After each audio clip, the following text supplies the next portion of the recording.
Alors Edmund, je vous présente ici Marc Gaucherand, qui est le propriétaire de la plus grande librairie rurale de France. Elle se trouve à Banon, dans les Alpes d'Haute-Provence. Vous n'êtes pas allé à Banon faire du ramassage de déchets? Pas encore. Rien n'est Faucalquier, mais pas Banon. Ouais, bon, c'est pas très loin.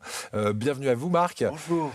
Et puis, à côté de vous, eh bien, nous sommes avec Arnaud Pouponneau. Vous êtes un randonneur, j'allais dire professionnel, puisque vous êtes guide polaire. Vous revenez d'ailleurs de Norvège et de Suède, c'est ça, là, depuis peu? C'est ça, depuis peu, depuis quelques semaines, je suis rentré. Je suis allé un peu faire découvrir la nature arctique de ce milieu au nord du cercle polaire et faire découvrir également la magie des aurores boréales.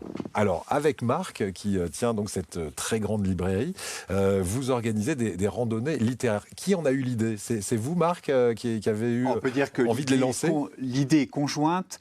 Nous avons repris la librairie en 2016, après faillite, et on a pensé que pour relancer cette librairie, qui est un monument en quelque sorte en France, eh bien, il fallait l'animer. Oui. Et qu'une des façons de l'animer, eh bien, c'était de proposer justement cette synthèse de la randonnée, qui est une activité qui plaît beaucoup aux Français en général, et en particulier dans notre région qui marche bien, puisqu'on est dans une région de moyenne montagne.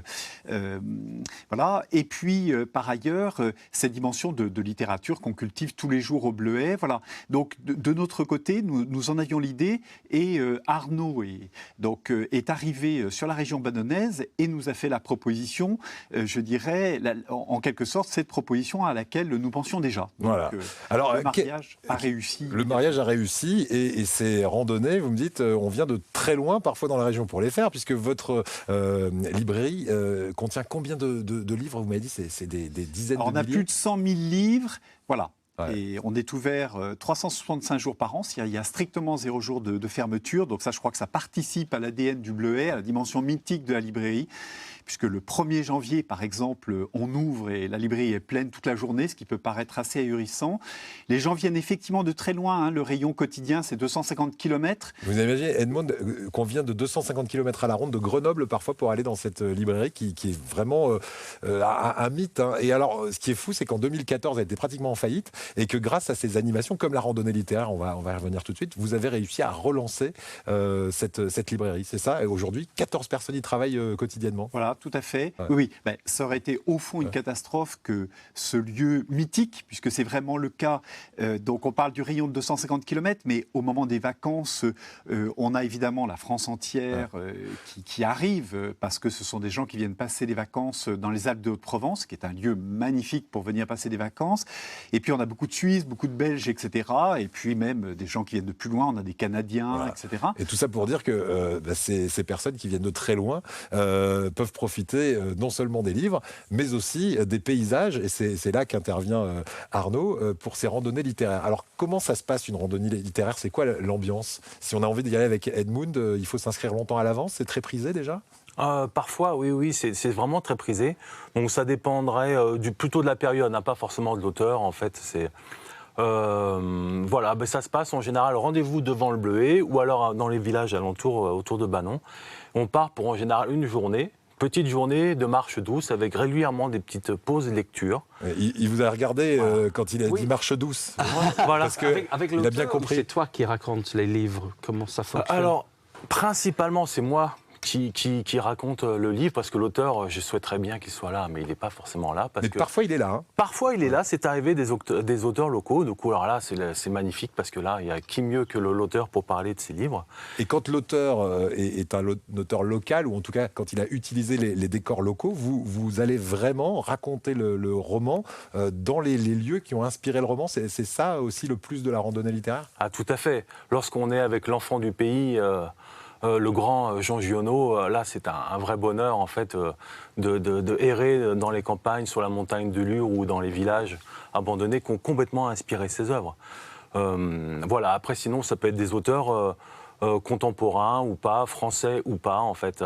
Le cadre est la nature. Du coup, dans ce moment-là, on a décidé de pousser les murs de la librairie pour ouvrir l'espace. Voilà. Bon, ça a un véritable engouement. Quand a lieu, par exemple, la prochaine randonnée littéraire que vous organisez, Marc ? Alors, ça aura lieu à partir du mois de janvier. On reprend, après une petite période d'interruption, ne serait-ce que parce qu'Arnaud part dans le Grand Nord, c'est-à-dire qu'il accompagne des groupes aussi à l'étranger, donc pour des voyages importants.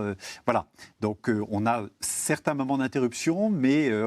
Alors là, par exemple, on est le 6 janvier. Est-ce que le week-end prochain ou les week-ends suivants, on va pouvoir organiser ces randonnées ? Est-ce que ce sont des randonnées à raquettes ou est-ce que ce sont plutôt des randonnées qu'on fait à partir des beaux jours ? Alors, ce sont des randonnées à pied. Les randonnées à raquettes ne sont pas encore d'actualité, mais ça viendra peut-être. Pourquoi pas ? Randonnée littéraire vraiment dans la neige. Arnaud avait par exemple animé une randonnée fantastique en hiver, construire un feu sur les traces de Jack London. Donc là, ça avait fait fureur. Voilà, on avait un groupe de plus de 35 personnes qui voulaient aller se coller, je dirais, découvrir la vie, cette nouvelle fantastique. Voilà. Qu'est-ce que c'est le retour des randonneurs quand ils reviennent d'une randonnée comme ça? C'est quelque chose de très différent d'une randonnée habituelle que vous pouvez animer? Tout à fait, c'est un grand enthousiasme.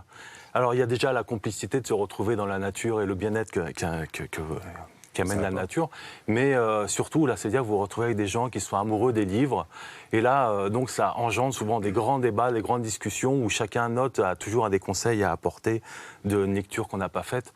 Donc c'est un grand moment de partage en général et un enthousiasme avec beaucoup d'entrain. Voilà, le profil sont des adultes, on peut y aller en famille avec des enfants par exemple? Absolument, absolument. Au cours de l'été, on essaye des fois d'axer les randonnées sur des randonnées pour les enfants justement, donc c'est plus facile d'aborder Marcel Pagnol et ses souvenirs d'enfance.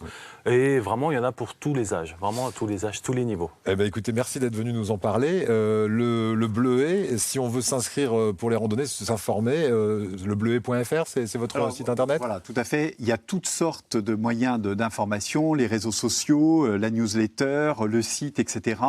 Il y a un système d'inscription très simple. Voilà. Donc, mais c'est parfait. Voilà. Sachez qu'en plus de ces randonnées, il y a aussi beaucoup d'animations, de rencontres avec des auteurs. Vous avez une nuit, par exemple, de la lecture qui aura lieu le 22 janvier ou encore une exposition autour du cirque romanesque samedi 15 janvier. Et puis une rencontre avec Camille Kouchner qui a fait la une de l'actualité il y a quelques mois pour son livre. Elle sera là le samedi 29 janvier. Voilà, je crois que j'oublie pas de date importante en janvier. Merci à tous les deux. Nous, on va